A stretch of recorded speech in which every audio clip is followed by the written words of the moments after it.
Welcome back to the next in my series of viewer-submitted tones or patches for our Line 6 Helix. Let's dive right in. This week, I have a patch all the way from Italy, actually, from a viewer named Guido Pelati. He sent me his patch called In Any Tongue, and he was really looking for a specific tone that he's going to be using for some Pink Floyd material. Guido sent me a bunch of examples of YouTube videos of live performances of David Gilmour playing, and kind of said that he really wanted these patches or these tones to really kind of sound as much like that as possible. Like I've said in a lot of other videos, right? I'm using a different guitar with different pickups than what Guido's going to use and what David Gilmour used and so on and so forth. So there's a lot of variables. But having said that, I still can try to sort of hear what Guido dialed in, compare it to what I'm hearing from the video example, audio example that he sent me, and try to get it a little bit closer. So really, he had watched my previous viewer submitted tone series where I did a Pink Floyd patch for another viewer, or Pink Floyd style patch, and he said he was having a lot of the same problems as that viewer was having. Maybe getting I believe, if I remember correctly, and I'm just kind of speaking off the top of my head here, is getting the sustain maybe on the clean patches, getting that compressor dialed in right, you know. So anyways, let's dive right in. Here's the patch that Guido sent me. There's going to be 3 snapshots. The first one, which is his clean sound, then he has one called bridge and one called solo. And these were for specific parts of different songs. So his clean sound was much like this.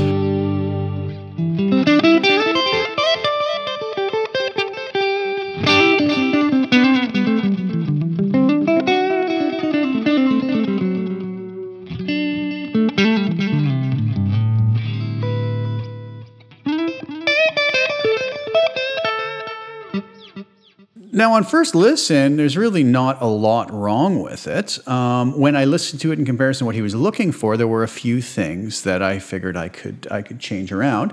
His second snapshot, which was bridge, I believe brought in a valve driver, give it a little more bite and overdrive.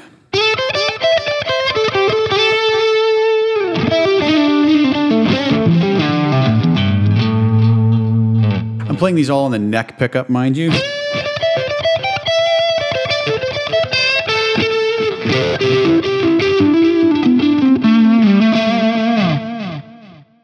And then he had a lead or solo sound here.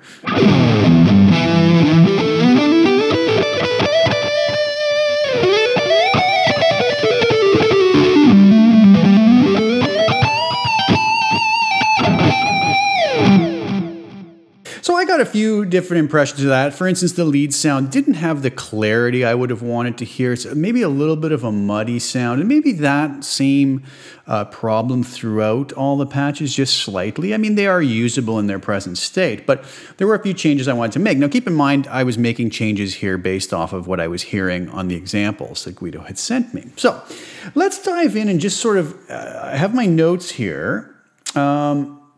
I'm just going to go over the changes I made, and then I'll compare Guido's sounds to my sounds, and you can sort of hear what the difference was. And in the end, anyways, Guido got back to me, and he was very, very happy with it. I think he said that maybe the first thing I sent to him, I was trying to get him a little more sustain on the clean sound, and maybe he felt I went just a hair too dirty on the clean sound, so I backed that off a bit, and he would send me an email right back, and he said, yeah, perfect, you know. So he was really happy with the changes we made. So the overall global changes I made is, if you notice on Guido's patch here, he has on his clean sound, he had an LA Studio comp as the first block in the chain.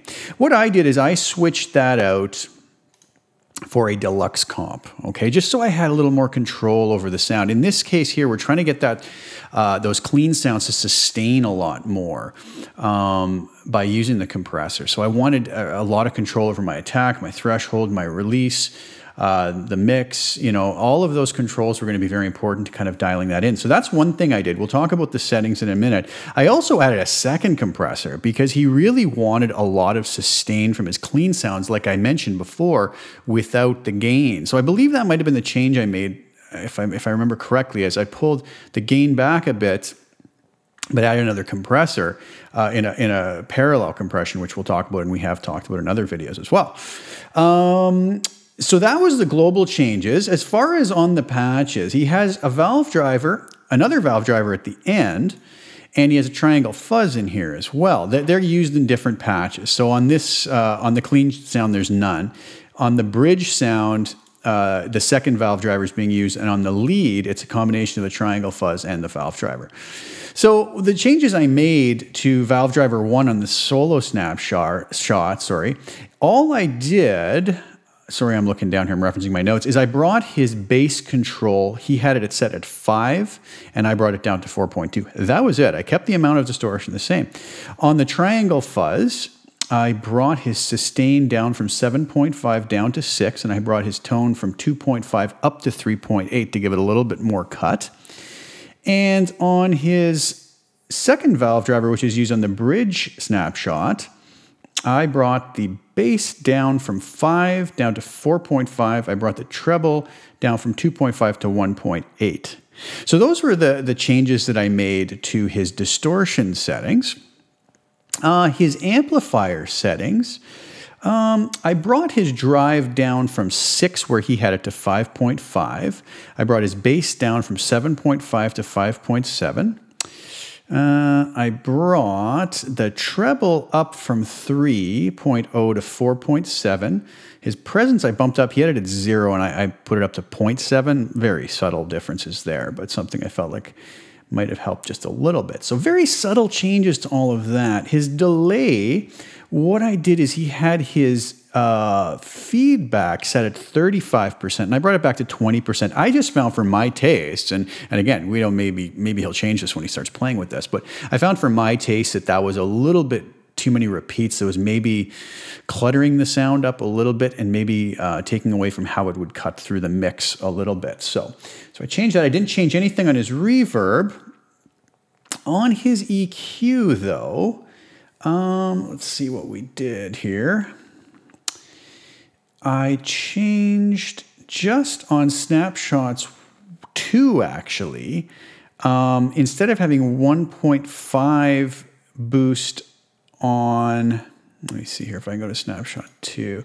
Yeah, instead of having a 1.5 boost at 4 kilohertz, I have that down to +1. And instead of having plus 2.5 boost at 8 kilohertz, I have that pulled back to 0.6. As far as his low cut and high cut was just turned off, and I didn't touch his compression at the end that he was using. So really minor changes, not a lot that was happening there, except for the compression in the beginning. Now let's take a look at that. So I took his studio compressor off and I put the deluxe compressor. I pulled the threshold back a fair amount with a 6:1 ratio, a 10 millisecond attack to still let the pick dynamics come through. And I went with a fairly short release of 100 milliseconds and kind of went into the parallel compression territory down around 72%. And I had to boost the level up 7 dB just to get kind of the volume level back to where it should be.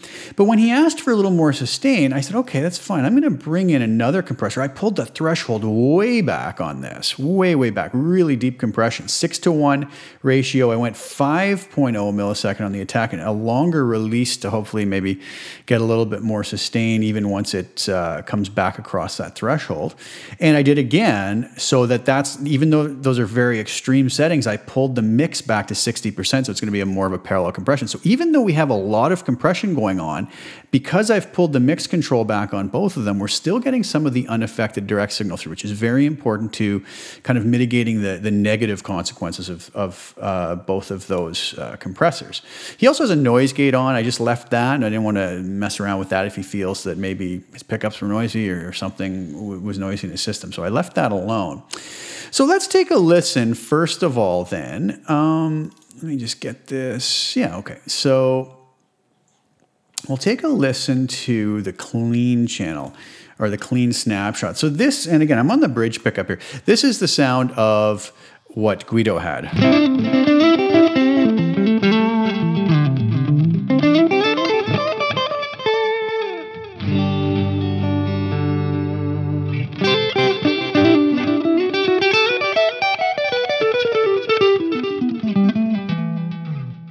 And what I changed it to was this.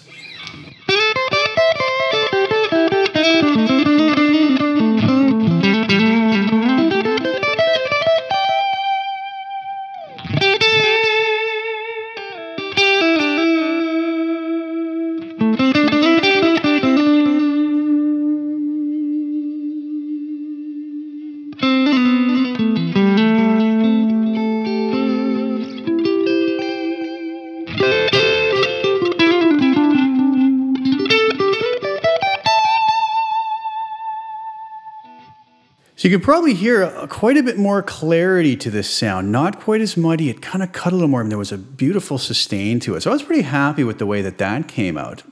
All right, now let's go to the snapshot that Guido called Bridge. Now this is going to add in the second valve driver he had and to add a little more bite to it. So this was Guido's sound here.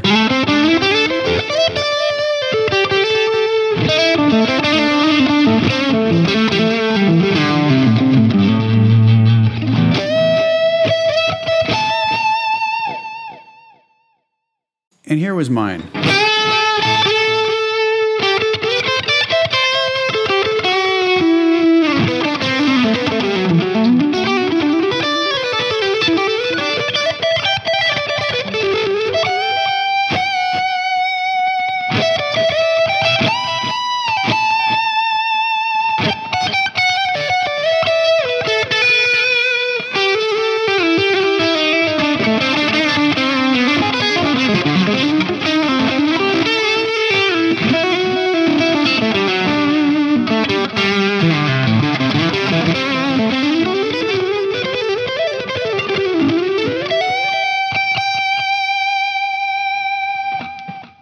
So again, you hear just a little bit more clarity, not massive difference, but probably just going to help it cut through the mix.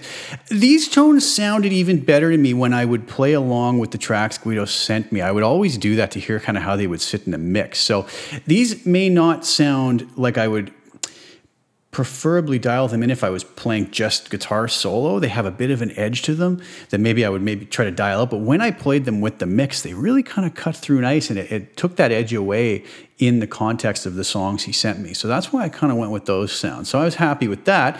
And then the final one to compare is his solo snapshot. Let me just save these so that they come up on the same one. So here was Guido's solo snapshot.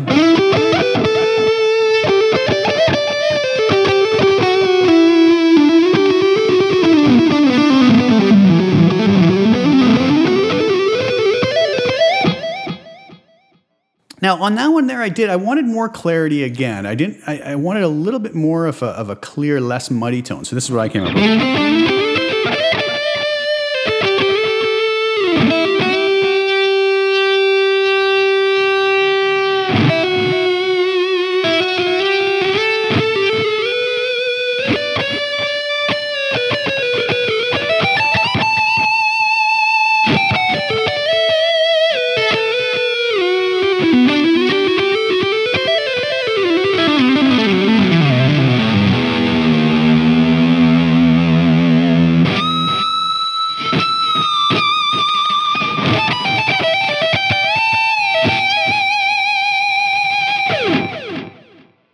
Again, back to Guido's tone.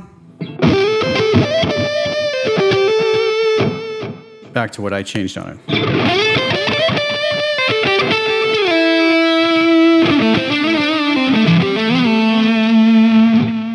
So again, you can hear it a little more clarity, a little more cut, a little less mud in the bottom end. So that's basically what I did for Guido. He was very happy with it. Therefore, I was very happy with it. And I was, again, glad to help him out. Again, everybody, my standard disclaimer is I'm not claiming that what I did here is the only way to do it or that there was anything wrong with his patch in the beginning. But since he did send it to me, he was obviously looking for something. And it seems like I was able to pinpoint what that was and send it back to him. But there's so many ways to do this. And I mean, if I was going after these tones, I probably would have dialed in a completely different thing than Guido would, and there wouldn't have been anything wrong with his way or my way. It's just how we all approach things different, right? He used the Huot 100 model, which is actually a very nice model. I like that. I've used that on a few things myself.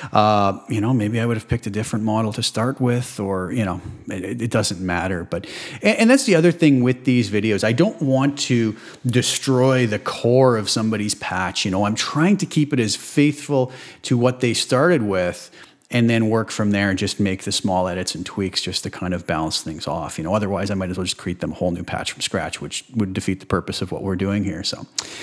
So I hope you guys enjoyed that. I hope it helps out in some way with some of your own patches. And please leave your comments and thoughts or questions in the comments below. I'm happy to answer them. I always enjoy conversing with everybody.